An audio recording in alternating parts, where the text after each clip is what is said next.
L'actualité décortiquée, commentée. Savoir et comprendre. Cube. On le sait, c'est ce soir qu'aura lieu la cérémonie d'ouverture des Jeux olympiques. Des Jeux olympiques, là, c'est sûr que c'est du sport, mais c'est aussi autre chose. C'est pas pour rien qu'on en parle depuis des années déjà de ces Jeux olympiques-là. Ça met une ville sur la sellette. Tout le monde, tous les yeux se tournent vers Paris lorsque les Jeux se déroulent à Paris. Et là, qu'est-ce qu'on remarque? On remarque qu'il y a des enjeux de sécurité, on remarque qu'il y a des enjeux d'itinérance également. Jean-Nicolas Blanchet, qui est adjoint au directeur des sports au Journal de Montréal, a écrit une chronique sur le sujet, sur la situation humanitaire à Paris. On va en parler avec lui. Bonjour, Jean-Nicolas. Salut! Donc, toi, tu es là-bas pour couvrir les sports, évidemment, mais tu te promènes. J'ai entendu dire que c'est tes premiers Jeux olympiques. Donc, tu remarques, tu goûtes des affaires, tu sens des choses, tu vois des choses. Juste avant, là, parce que c'est la chronique en français, s'il vous plaît, avant, là, j'ai quelques anecdotes là-dessus.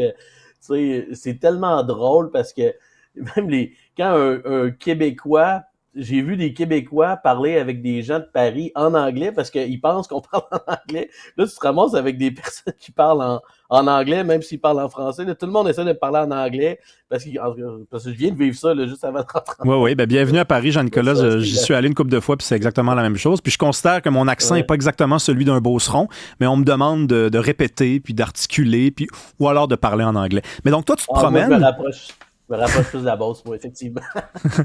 C'est bien correct. Donc, tu te promènes un peu à Paris, puis là, l'autre jour, tu vois, hier, tu vois une situation absolument désastreuse là, sur le plan humanitaire. Puis, reviens là-dessus, s'il vous plaît. En fait, moi, j'ai remarqué à Paris, depuis que je suis arrivé, ça fait 3-4 jours, là, où on voit pas beaucoup d'itinérants. On en voit un ici, un là. Moi, j'en ai vu 5, dont 2 fois le même. Puis j'essaie de comprendre, ils sont où. Puis j'avais lu beaucoup là-dessus, là, que ils les avaient déplacés, puis il n'y avait plus vraiment de campement. Donc, j'ai trouvé un organisme qui s'occupe un peu de sensibiliser la planète sur les impacts sociaux des Jeux olympiques de Paris. Et ils m'ont dit, viens nous rejoindre à telle place en dessous d'un pont, on va te montrer un campement qui a été démantelé. Puis là, ils ont mis des gros blocs Lego, de béton à la place de ça. Puis là, j'aurais dit, oui, mais y a-t-il une place qui en reste, qui reste des gens encore à qui on pourrait parler, qu'on pourrait voir? Puis là, ils ont dit, il y a une place, dépêche-toi, viens tout de suite, on va y aller, parce que ça se peut qu'ils s'en aillent. Donc là, on est allé, j'ai pris le métro, c'était pas loin. On arrive là, puis effectivement, il y avait une centaine de personnes, surtout des immigrants. Puis là, la police arrive, la chaîne humaine, c'est parti. Là, tout le monde doit embarquer dans l'autobus pour être déplacé. Mais tu sais, comme j'ai écrit ce matin, là, c'était triste, là, tu sais. Ils vont peut-être avoir une meilleure situation, là, où est-ce qu'ils vont aller, là. Puis c'est pas ça la question, puis ça me tente surtout pas d'embarquer dans le débat sur l'immigration. Mais tu sais, c'est des enfants des enfants de 3-4 ans, comme moi, j'ai des enfants de 3-4 ans, des familles, tu sais, des gens, puis ça, c'était pas facile, sérieusement, à voir, là. Mais c'est comme si la France veut cacher une certaine réalité alors que toutes les caméras sont tournées vers elle, que des journalistes du monde entier sont là pour couvrir, pour rapporter et rappeler à quel point la France est belle. On veut cacher le lait, d'une certaine façon. C'est toujours comme ça, les Jeux olympiques, là. Là, eux parlent de nettoyage social. Hier, l'organisme me disait, tu sais, Paris veut montrer sa belle carte postale, là. Puis, tu sais, c'est fou parce que, tu sais, à Paris, je dis pas que c'est un endroit dans le monde où il y a plus d'itinérants, mais on s'entend que il doit y avoir à peu près 10 000 itinérants, là, normalement, là, donc là, puis là, on n'en voit plus. Donc, c'est comme ça qu'ils ont appelé ça, là, pour dénoncer ça, le nettoyage social. Puis, ce que les gens qui étaient en train d'être déplacés me disaient, c'est ça les Olympiques, là, on doit partir, là, puis ils sont pas exactement, ils vont aller où, mais ils vont s'éloigner des sites olympiques, ils vont s'éloigner du centre-ville, puis ces gens-là, surtout, s'ils veulent rester à Paris, c'est parce qu'ils ont des services, c'est plus facile de manger, c'est plus facile d'avoir de l'eau, c'est plus facile de... donc, c'est pour ça que c'est pas tout le monde qui veut s'en aller, puis quand tu t'en vas, eux autres, ils craignent aussi que les policiers les prennent en charge, qu'ils se fassent exporter, qu'ils retournent dans leur pays, c'est tous ces enjeux-là qui sont compliqués. Puis qu'est-ce qui est arrivé aussi, c'est que depuis 1 an, après les mondiaux de rugby l'an passé, si tu te rappelles, ils ont commencé cette opération-là. Et là, les gens, ils pouvaient aller dans des abris d'urgence qui duraient 3 semaines, qu'on appelle des SAS, là, SAS. Puis ils restent là 3 semaines en attendant de trouver une solution. Mais ce que je me suis fait dire, c'est que dans la majorité des cas, ces gens-là vont pas réussir à trouver une solution, puis ils vont retourner dans la rue, mais dans les autres villes, parce que les SAS, c'est à Toulouse, c'est à Marseille, c'est à Lyon. Donc, c'est rendu que les itinérants de Paris s'en vont rendus dans les régions. Ouais. Ce qui est délicat un peu. Oui, tout à fait. Je veux qu'on parle de sécurité un peu parce que du Québec, ici, on lit qu'il y a 75 000 policiers, des ponts qui sont bloqués, des codes QR pour se déplacer. Toi, tu es sur place. À quoi ça ressemble, sur place, se déplacer? Premièrement, tu sais, là, les jeux commencent plus ce soir. Donc là, il n'y avait pas beaucoup de monde. Aujourd'hui, je trouvais pas qu'il y avait tant de monde que ça. Puis, tu sais, c'est ça, tantôt, je textais, Richard Martineau me textait, puis il disait, ça va être la folie avec les... ce matin, il y a eu du sabotage dans les trains, là, ça doit être la folie. Ben, je trouvais que c'était pas si pire que ça. Là, il y a des détours, c'est sûr. Mais ça, c'est pas... À date, je trouve pas que c'est... Là, je vais voir parce que je vais à la cérémonie d'ouverture dans quelques heures. Donc là, ça risque d'être compliqué, mais il attend 300 000 personnes. Je m'attends à ce que ça soit compliqué, c'est un peu normal, là. Mais il y a des policiers partout. Tu sais, c'est ça que j'écrivais quand je suis arrivé ici. Beaucoup de Parisiens sont partis. Fait que là, c'est qui que là? C'est du monde qui vient de voir les compétitions, oui. Pas beaucoup de Parisiens, beaucoup de policiers, puis beaucoup de journalistes. 34 000 journalistes. Donc, puis, tu sais, oui, on fait des détours, les sites sont fermés. Tu sais, là, je viens de passer en m'en venant ici devant l'Arc de Triomphe, puis là, tout est barré, il faut contourner, mais les policiers sont... C'est sûr qu'ils ont un gros fusil, puis c'est intimidant, mais je veux dire, ils te font dire bonjour, puis ils passent par là, puis il n'y a pas de problème. Tu sais, faut que tu fasses un détour de 1,5 km pour aller à tel endroit. Oui, tu marches 1,5 km, mais je veux dire, la vie de personne n'est en danger. Là. Je trouve que c'est relativement bien organisé pour ça. OK, mais c'est intéressant parce que de notre point de vue, ça a l'air d'être complètement fou. Puis toi, tu es sur place, puis tu nous dis non, regarde, ça se fait. Ça a été quand même bien organisé dans l'ensemble. Oui. Ouais. C'est pas mal ça que je remarque.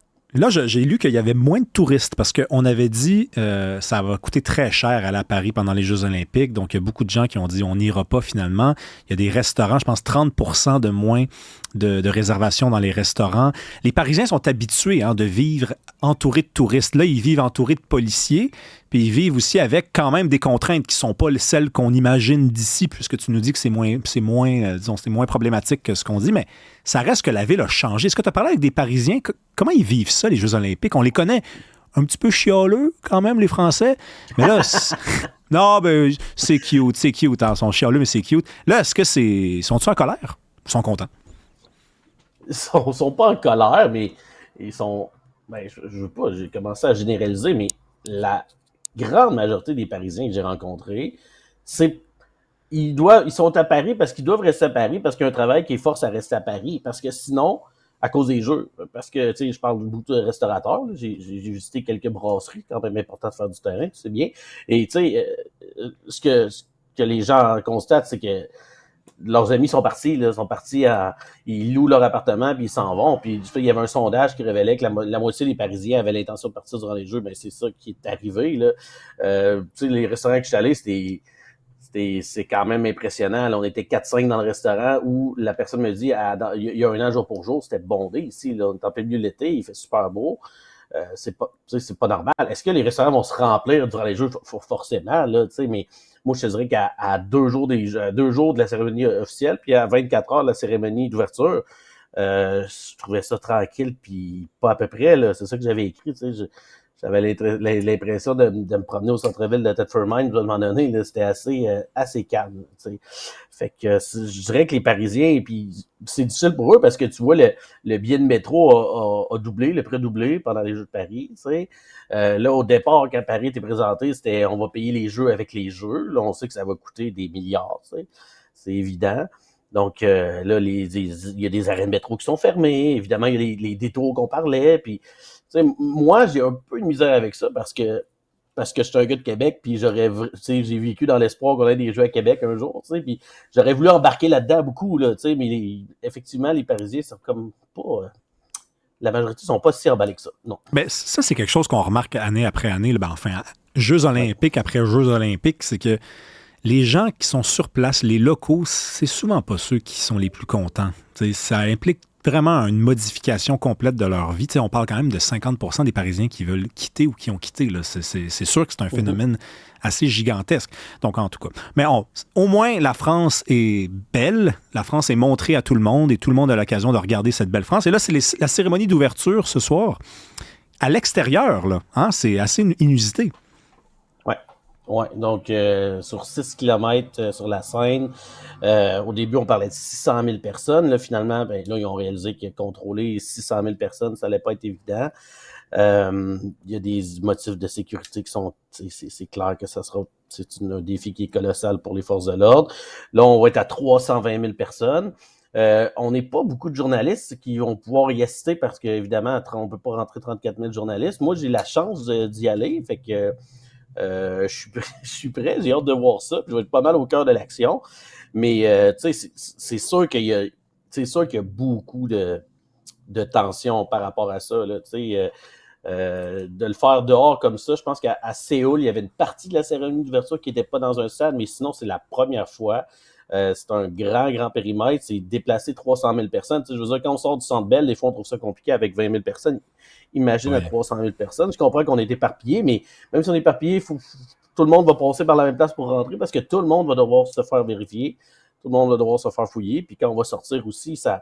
Donc, tu sais, c'est pas juste la menace terroriste aussi, c'est la menace de grabuge, c'est les mouvements de foule. Donc, ça, c'est le côté qui est un peu plus préoccupant, mais sinon, ça va être extraordinaire, là, tu sais, puis surtout si Céline arrive, ça va être assez... Puis surtout s'il fait beau, parce fascinant. que j'ai entendu dire qu'il y a une possibilité qu'il pleuve là, à Paris en ce moment. Là, rapidement, les sportifs québécois, qu'est-ce qu'on surveille dans les prochaines heures?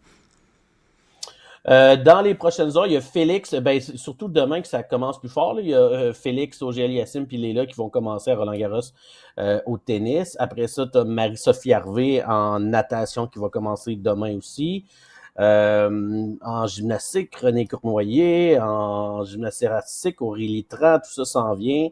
Bref, ça va commencer fort parce que honnêtement, il y a quand même, surtout les nageuses, là, si on bat des records cette année pour les médailles d'or, pour les médailles, là, on va surtout se regarder du côté des nageuses québécoises et canadiennes qui sont excellentes, surtout canadiennes. Oui, puis les sportifs québécois représentent toujours une proportion assez intéressante du total de nombre de médailles canadiennes. Les athlètes québécois sont absolument formidables. Merci beaucoup, Jean-Nicolas Blanchet. On s'en parle bientôt. Ça m'a fait plaisir. Bonne journée.